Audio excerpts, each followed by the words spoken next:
Hello students, नमस्कार। समस्त को स्वागत पुणी थरे आज क्लास नंबर 2 को digital Odisha education YouTube channel रो कलामाणिक विषय रो पार्ट 2 को पुणी थरे आपण समस्त को स्वागत। पार्ट 1 टा केमिति लागिला कमेंट रे जणाइथिबो। पार्ट 1 ले हमें कोन कोन पढिथिलु? कवि परिचय विषय रे पढिथिलु। आ कोन ई जो 1 2 3 1 नंबर 2 नंबर 3 नंबर पढिथिलु। एबे क्लास 2 रे हमें कोन करबा? एथरे जो नै 4 नंबर 5 नंबर 6 नंबर 7 नंबर एतिक को प्रथमे आमे कंप्लीट करबा। फास्ट जो मु होमवर्क देथिली साको हेइ जाइछि, समस्त कमेंट रे लिखि दिछो वाक्य गठन करिकि। ठीक अछि, जल्दी जल्दी समस्त लिखि दियो। जे भी लिखिनो लिखि दियो, देले कोन हम तार मीनिंग गुडा को तम पाखरे पूरा भल से मने है कि रहि जिवो। हो ठीक अछि, एबे आउ लेट करबानी। जदि क्लास टी भल लागु छी समस्त लाइक कर दियो। एबे हमें क्लास टी को आरंभ करिया को जिबा। समस्त रेडी अछ तो? ओके, एबे हमें स्टांजा 4 को स्टार्ट करिबा। समस्त देखो। एबे हमें आरंभ करिबा स्टांजा 4। कोन अछि? डरु थाउ अंधार को रखी जाओ गुरु, जनक जननी सुख काई पाई सारू कलामाणी करे। आमे पूर्वरु कोन जानिथिले? श्रीकृष्णकर जंगलरु फेरिबारे विलंब होईची। मां सब कथा, माता जसोदा सब कथा चिंता करूची। कोन करूचंती? ताको नयन प्रतिमा, अंधर लौड़ी, एमती दरिद्र पसरा, एमती बहुत किछि सब कहिथिले। ताको एबे आमे आउ डिस्कशन करिबानी। जो माने क्लास 2 को डायरेक्ट आछो से माने प्रथमे क्लास 1 देखो, तापर क्लास 2 को आस, देले समस्ते कंप्लीटली बुझी परिबो। काहे कि ना एबे मु आउ पुनी थरे क्लास 1 लो कथा कहि परिबी नाही, ता द्वारा टाइम वेस्ट हो। तमे प्रथमे जदि क्लास 2 को आछो, आगो सर्च करो डिजिटल कलामाणी करे इन digital Odisha education class number 1 search करिवो। सेतरे देखि सारिबो, तापर क्लास 2 को आसी कि देखो। ठीक अछि? डरु थाउ अंधार को रखी जाऊ गरु, जनक जननी सुख काई पाई सारू। पुणी थरे सही स्टेप आमे कोन करिबा ना, प्रथमे नूतन शब्द गुडी को लिस्ट कर दबा। तापर आमे कोन करिबा ना, यार अर्थ बुझिबा को ई चारोटी जो स्टांजा अछि तार अर्थ बुझिबा को हमको सुविधा हेबो। प्रथमे जदि सब नूतन शब्द गुडा को हम जानि देइथिबा सुविधा हेबो। तो पुणी थरे लेट करिबानी, काली परी प्रीवियस क्लास परी एबे मध्य नूतन शब्द गुडी को हमें लिखि दबा। फास्ट हमें कोन लिखिथिले? एटा हला कोन क्लास 1 लो जाइथिला। एबे क्लास 2 रे कोन कोन नूतन शब्द अछि ताको हमें सब लिखि दबा। कोन कोन अछि? मु फास्ट कोन अछि? जनक जननी अछि कि नहीं? फास्ट अंधार तो समस्त जानिथिबो, गरु तो समस्त जानिथिबो, जनक जननी हमें फास्ट कोन लिखिबा? एइट पाखरु लेखा आरंभ करिबा। फास्ट कोन अछि? जनक, तापर कोन अछि? जननी। एमती मु जदि लिखिबी वीडियो लॉन्ग हे जिवो। वर्तमान मु कोन करूची? सबुरो गोटे लिस्ट कर दउची, तापरे पुणी थरे प्रीवियस क्लास भली आगो लिस्ट कर दउची, तापरे गुटिए गुटिए रो अर्थ हमें आलोचना करिबा। समस्त बुझी पारलो? फास्ट जनक जननी, तापरे कोन अछि? नंदन।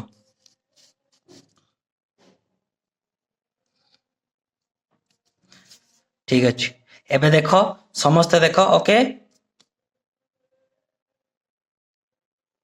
एबे समस्त देखो मु सबू जहाँ भी नूतन शब्द एई जो कोन 4 number 5 number 6 number 7 number stanza रो जहाँ भी नूतन शब्द थिला सबू को मु गोटे लिस्ट कर देछि। मु भाबुची कोनोसी भी नूतन शब्द मु छाड़ी नथिबी। जदि तुमको लागुची कोनटा तमे जानि पारुनो बा मु छाड़ी देछि, तमे कमेंट सेक्शन में लिखि देथिबो, मु तार रिप्लाई दे देबी, नहले नेक्स्ट क्लास रे ताको डिस्कस कर देथिबी।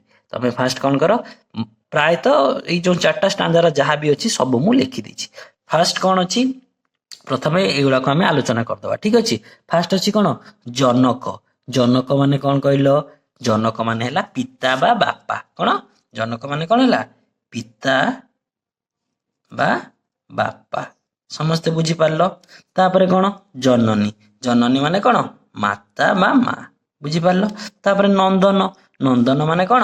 नंदन माने हला पुओ। तापरे हृदताप। हृदताप माने कोन? हृदयर कष्ट बा मनर कष्ट। कोन? मनर कष्ट बा कोन? मनरे थिबा दुख।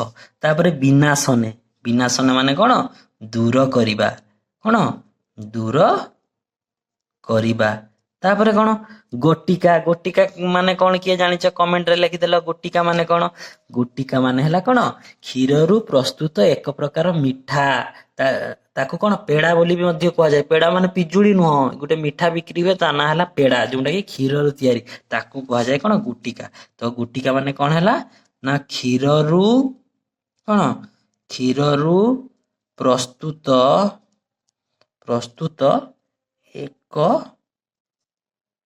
ପ୍ରକାର କଣ ମିଠା ଏକ ପ୍ରକାର ମିଠା ତାକୁ ଖୁଆ ବୋଲି ମଧ୍ୟ କୁହାଯାଏ ନହେଲେ ପେଡା ବୋଲି ମଧ୍ୟ କୁହାଯାଏ ବୁଝିପାରିଲ ସମସ୍ତେ ତାପରେ କଣ ଅଛି ଅଧାମ ଅଧାମ ମାନେ କଣ ରାବିଡି ସମସ୍ତେ ଖାଇଥିବ କାହାକୁ କାହାକୁ ରାବିଡି ଖାଇବାକୁ ଭଲ ଲାଗେ ରାବିଡି ତାପରେ କଣ ଅଛି ତୁଳି ଧଇଲେ ମାନେ କୁଳେଇ ନେଲେ ମା ପୁଅକୁ କୁଳେଇ ନିଏ କି ନାହିଁ ବାସ୍ ସେଇଟାକୁ କୁହନ୍ତି ତୁଳି ଧଇଲେ ମାନେ କଣ କୋଳେଇ ନେଲେ କଳେଇ ନେଲେ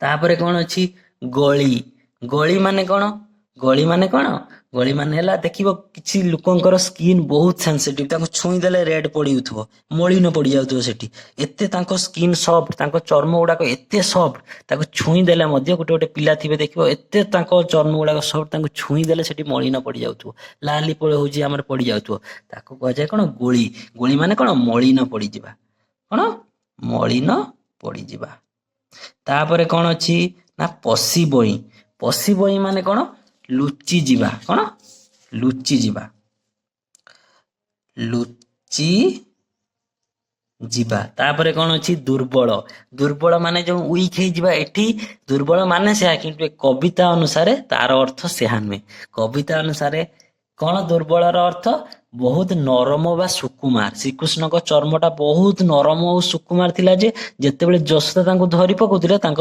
ସ୍କିନ୍ ଏତେ ସେନ୍ସିଟିଭ ଥିଲା ଏତେ ନରମ ଥିଲା ବା ଏତେ ସୁକୁମାର ଥିଲା ଯେ ସେ ଧରି ନେଲା ପରେ ଶ୍ରୀକୃଷ୍ଣ ମାତା ଯଶୋଦା ଯେତେବେଳେ କୁଳି ନଉଥିଲେ ତାଙ୍କ ଚର୍ମ ମଳିନ ପଡିଯାଉଥିଲା ମାନେ ଦୁର୍ବଳର ଅର୍ଥ କଣ ଦୁର୍ବଳ ଏଠାରେ ଦୁର୍ବଳର ଅର୍ଥ କଣ ତାହେଲେ ନା ଏଠାରେ ଦୁର୍ବଳର ଅର୍ଥ କଣ ଅର୍ଥ ହେଲା ନରମ ବା ସୁକୁମାର ସମସ୍ତେ ବୁଝିପାରିଲ ଏବେ ଗୋଟେ କାମ କର ମୁଁ ଏଇଟାକୁ ଦେଖେଇ ଦଉଛି ତମକୁ ଯୋଉ ନୂତନ ଶବ୍ଦ ଗୁଡାକ ଅଛି ବର୍ତ୍ତମାନ ଭିଡିଓ ପଜ କରିକି ତମେ କଣ କର ଖାତାରେ ଆଗ ଲିଷ୍ଟ କରିଦିଅ ଖାତାର ଆଗ ସମସ୍ତେ କଣ କର ଲିଷ୍ଟ କରିଦିଅ ତାପରେ ଆମେ ଅର୍ଥ ଆଲୋଚନା କରିବା ସମସ୍ତେ ଭିଡିଓ ପଜ କରିକି ଆମର ଲେଖିନେଲ ଯଦି କିଛି ଆଉ ବାକି ରହିଯାଇଥାଏ କମେଣ୍ଟ କରିବ ମୁଁ ଜଣେଇଦେବି ବୁଝି ହେଲା କି ନାହିଁ ବାସ୍ ଏବେ ଆମେ ଆଲୋଚନା କରିବା ଆରମ୍ଭ କରିବା ଦେଖ କଣ ଅଛି ଡରୁଥାଉ ଅନ୍ଧାରକୁ ରଖିଯାଉ ଗୋରୁ ଜନକ ଜନନୀ ସୁଖ କାହିଁ ପାଇଁ ସାରୁ ତମେ ଯେମିତି ତମକୁ ମୁଁ କହିଥିଲି କଣ ତମେ ଯେତେବେଳେ ଘରେ ନଥାଉ ତମ ମାମା ତମ କଥା ଚିନ୍ତା କରନ୍ତି କି ନାହିଁ ମୋ ଧରାଯାଉ ତମ ଘରେ ଆଜି ମାଛଟେ ହେଇଛି କଣ ହେଇଛି ମାଛଟେ ହେଇଛି ତମେ ମାମୁଁ ଘରକୁ ପଳେଇଛ ତମ ମାମା ଏଠି ବସିକି ଚିନ୍ତା କରନ୍ତି କି ନାହିଁ ମୋ ପିଲାଟା ଥିଲେ ମୋ ଛୁଆଟା ଥିଲେ ସେ ମାଛ ଖାଇବାକୁ ଭଲ ପାଏ ସେ ଖାଇଥାନ୍ତା ଏମିତି ତମେ ନଥିବା ଅବସ୍ଥାରେ ତମର ବହୁତ କାର୍ଯ୍ୟକଳାପ ତମ ମାମା ଚିନ୍ତା କରନ୍ତି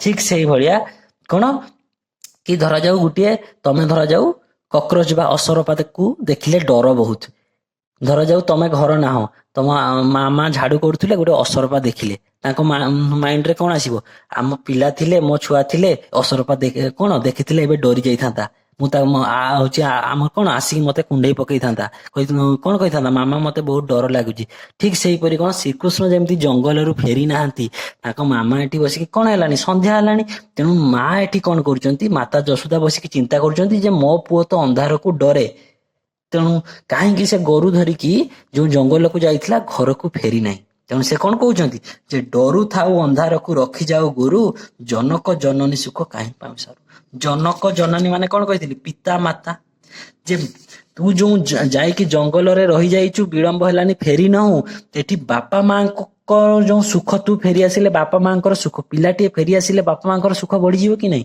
ଠିକ ସେଇପରି ଶ୍ରୀକୃଷ୍ଣ ଫେରି ଆସିଲେ ତାଙ୍କ ବାପା ମାଙ୍କର ସୁଖ କଣ ବଢିଯିବ ସିଏ ଯେହେତୁ ଜଙ୍ଗଲରୁ ଫେରି ନାହାନ୍ତି ବାପା ମାଙ୍କର ସୁଖ ଧୀରେ ଧୀରେ ସରିଯାଉଛି ଦୁଃଖ ମାଡି ଆସୁଛି ସୁଖ ସରିଯାଉଛି କାହାର ମାତା ଯଶୋଦାଙ୍କର ଆଉ ତାଙ୍କ ଶ୍ରୀକୃଷ୍ଣଙ୍କ ବାପାଙ୍କର ଦୁଃଖ ବଢି ଯାଉଛି, ସୁଖ ସରି ଯାଉଛି। ତେଣୁ ଆଉ ଥରେ ଏଇଟାକୁ ମୁଁ ଡେସ୍କ୍ରାଇବ କରିଦଉଛି ଯେ ମାତା ଯଶୋଦା ବସିକି ଚିନ୍ତା କରୁଛନ୍ତି ଶ୍ରୀକୃଷ୍ଣଙ୍କ ଫେରିବାର ବିଳମ୍ବ ହେବାରୁ, କଣ ଯେ ତୁ ତ ଅନ୍ଧାରକୁ ଡରୁ, ବର୍ତ୍ତମାନ ରାତି ହେଇଗଲାଣି, ତୁ କାହିଁକି ଜଙ୍ଗଲରୁ ଗୋରୁକୁ ଧରିକି ଘରକୁ ଫେରି ଆସୁନାହୁଁ ଏବଂ ଆମ ବାପା ମା ଏବଂ ତୋର ବାପା ମାଙ୍କର ସୁଖକୁ କଣ ପାଇଁ ତୁ ନଷ୍ଟ କରୁଛୁ, ବାପା ମାଙ୍କର ଖୁସିକୁ କଣ ପାଇଁ ଘରକୁ ନ ଆସି ତୁ ନଷ୍ଟ କରୁଛୁ, କଳାମାଣିକରେ ସମ୍ବୋଧନ ବୋଲି କହିଛନ୍ତି। ସମସ୍ତେ ବୁଝିପାରିଲ?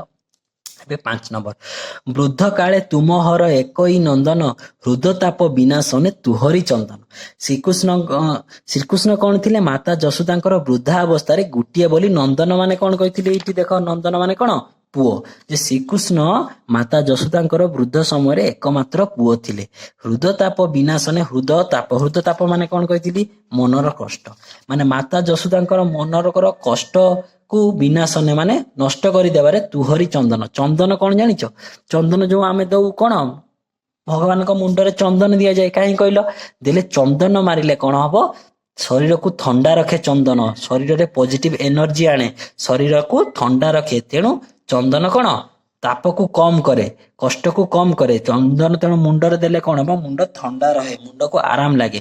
ତେଣୁ ହୃଦତାପ ମାନେ ମାତା ଯଶୋଦାଙ୍କ ହୃଦୟରେ ଯେଉଁ କଷ୍ଟ ହେଇଛି, ମାତା ଯଶୋଦାଙ୍କ ହୃଦୟରେ ଯେଉଁ କଷ୍ଟ ହେଇଛି, ସେଇ କଷ୍ଟକୁ ଯେପରି ଚନ୍ଦନ, ହରିଙ୍କ ମଥାରେ ଚନ୍ଦନ ଦିଆଯାଏ ହରିଙ୍କ ମଥାକୁ ଥଣ୍ଡା ରଖିବା ପାଇଁ, ସେଇପରି ମାତା ଯଶୋଦାଙ୍କ ହୃଦୟରେ ଯେଉଁ କଷ୍ଟ ହେଇଛି ଶ୍ରୀକୃଷ୍ଣ ଫେରି ନାହାନ୍ତି ବୋଲି, ତାହା ଶ୍ରୀକୃଷ୍ଣ ଫେରି ଆସିଲେ ଗୋଟେ ଚନ୍ଦନ ଭଳି କାମ କରିବ ଏବଂ ତାଙ୍କ ଶରୀରର ଏବଂ ତାଙ୍କ ମନର କଷ୍ଟ ଦୂରେଇ ଯିବ। ସେଇ କଥା ସେ କହିଛନ୍ତି। ଆଉ ଥରେ ଏଇଟାକୁ ଭଲସେ କହିଦଉଛି, କଣ ନା କଣ ବୃଦ୍ଧା ଅବସ୍ଥାରେ କିଏ? ଶ୍ରୀକୃଷ୍ଣ ହେଉଛନ୍ତି ମାତା ଯଶୋଦାଙ୍କର ଗୋଟିଏ ବୋଲି ପୁଅ ଏବଂ ସିଏ ଯେହେତୁ ଜଙ୍ଗଲରୁ ଘରକୁ ଫେରି ନାହାନ୍ତି, ତେଣୁ ମାତା ଯଶୋଦାଙ୍କ ହୃଦୟରେ ହେଇଥିବା କଷ୍ଟକୁ ସେ ଯଦି ଘରକୁ ଫେରି ଆସିବେ, ତାହେଲେ ସେ ଚନ୍ଦନ ଭଳି ହୃଦୟର, ମାତା ଯଶୋଦାଙ୍କର ହୃଦୟର କଷ୍ଟକୁ ଧୀରେ ଧୀରେ ଦୂରେଇ ଦେବେ, କଳାମାଣିକରେ ସମ୍ବୋଧନ କରି କହିଛନ୍ତି। ତାପରେ କଣ? ଷ୍ଟାଞ୍ଜା 6 ନମ୍ବର, ଗଟିକା ଅଧାମ ସର ନରୁଚଇ ତତେ, ନାଚି ଲାଞ୍ଚ ମାଗୁଥାଉ ଲବଣୀ କେମନ୍ତେ। ଗଟିକା ମାନେ କଣ କହିଥିଲି? କ୍ଷୀରରୁ ପ୍ରସ୍ତୁତ ଏକ ପ୍ରକାର ମିଠା, ଯାହାକୁ ଖୁଆ ବା ପେଡା ବୋଲି କୁହାଯାଏ। ମାନେ ଶ୍ରୀକୃଷ୍ଣଙ୍କୁ ଗୋଟିକା ମାନେ କଣ? ପେଡା ବା ଖୁଆ, ସେଇ ମିଠା ଭଲ ଲାଗେ ନାହିଁ।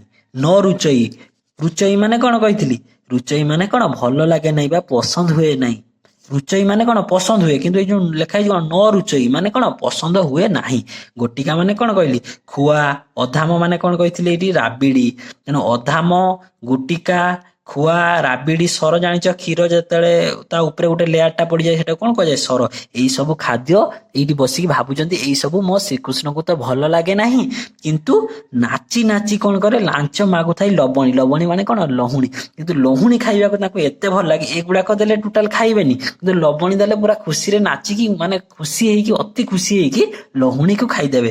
କିନ୍ତୁ ଗୋଟିକା, ଅଧାମ, ସର ମାନେ ପେଡା, ଖୁଆ, ରାବିଡି, ସର, ଏଗୁଡାକ ତାଙ୍କୁ ଭଲ ଲାଗିବ ନାହିଁ, କିନ୍ତୁ ନାଚି ନାଚି ଖୁସି ହେଇ, ଖୁସି ମନରେ ଲବଣୀକୁ ସେ ଖାଇଥାନ୍ତି ବୋଲି ମାତା ଯଶୋଦା ଏଠି ବସିକି ମନ ଦୁଃଖରେ ଭାବୁଛନ୍ତି, ପୁଅ କଥା ଭାବୁଛନ୍ତି ଏବଂ ତାଙ୍କର ଏଇ କାମ ଗୁଡାକ, ଗୁଣ ଗୁଡାକ ମଧ୍ୟ ବସି ବସି ଭାବୁଛନ୍ତି, କଳାମାଣିକର ସମ୍ବୋଧନ କରି କହିଛନ୍ତି। ବୁଝିହେଲା? ଏବେ ଆମେ ଜାଣିବା ଷ୍ଟାଞ୍ଜା 6। ତୋଳି। ତୋଳି ମାନେ ମୁଁ କଣ କହିଥିଲି? ତୋଳି ଧଇଲା ମାନେ କୋଳେଇ ନେଲେ। ତୋଳି ମୁଁ ଧଇଲେ ଗୁଳି ହୋଇଯାଉ ତୁହି, ତଦୁର୍ବଳ ଦେଖି କାହିଁ ପଶିବଇ ମୁହିଁ। ମାନେ କଣ? ମାତା ଯଶୋଦା ଯେ ଆମର ଯେତେବେଳେ କଣ କରନ୍ତି? ଶ୍ରୀକୃଷ୍ଣକୁ କୁଳେଇ ନିଅନ୍ତି। ଖୁସିରେ ମା ପୁଅକୁ କୁଳେଇ ନିଏ କି ନାହିଁ? ଠିକ ସେଇପରି କଣ ନା ମାତା ଯଶୋଦା ଯେତେବେଳେ କଣ କରନ୍ତି? ତାଙ୍କ ପୁଅକୁ କୁଳେଇ ନିଅନ୍ତି, ସେତେବେଳେ କଣ ହୁଏ? ସେ ଗୁଳି ହୋଇଯାଆନ୍ତି। ଗୁଳି ହୋଇଯିବା ମାନେ କଣ? ମଳିନ ପଡିଯିବା ମାନେ ସେ ଏତେ ତାଙ୍କ ଚମଡା ନରମ, ଏତେ ତାଙ୍କ ଦେହ ସୁକୁମାର। ମାତା ଯଶୋଦା ସବୁବେଳେ ଖୁସି କଣ? ପୁଅକୁ ଟିକେ ଧରିବେ। ପୁଅକୁ କିନ୍ତୁ ଯେତେବେଳେ ଧରି ନେଲାକୁ ତାଙ୍କ ପୁଅର ଚର୍ମ ମାନେ ଚମଡାଟା ଏତେ ସଫ୍ଟ, ଏତେ ସଫ୍ଟ, ଧରି ନେଲା ବେଳକୁ ସେଠି ଲାଲ ପଡିକି ମଳିନ ପଡିଯାଉଛି। ତେଣୁ ତଦୁର୍ବଳ ଦେଖି କାହିଁ ପଶିବଇ ମୁହିଁ। ତ ଦୁର୍ବଳ, ଏଠି ଦୁର୍ବଳର ଅର୍ଥ କଣ କହିଥିଲେ? ଦୁର୍ବଳ ଅର୍ଥ କଣ? ନରମ ବା ସୁକୁମାର। ତେଣୁ ସେ କଣ କରିଛନ୍ତି? ତ ସୁକୁମାର ଶରୀରକୁ ଧରିଲା ବେଳକୁ ଯଦି ମଳିନ ପଡିଯାଉଛି, ଏକେ ତ ମାଙ୍କର ଧରିବାକୁ ପିଲାକୁ ଇଚ୍ଛା, ଏଠି ଏପଟେ ଧରିଲା ବେଳକୁ କଣ ହେଲା? ଚର୍ମ ମଳିନ ପଡିଯାଉଛି। ତେଣୁ ମାତା ଯଶୋଦା ନିଜକୁ ଦୋଷୀ ବୋଲି ଭାବୁଛନ୍ତି ଯେ ମୋ ପୁଅକୁ ଧରିବାର ଇଚ୍ଛା ପାଇଁ ତା ଶରୀର ମଳିନ କଣ ପଡିଯାଉଛି, ତେଣୁ ପଶିବଇଁ। ତେଣୁ ସେ କଣ କରୁଛନ୍ତି?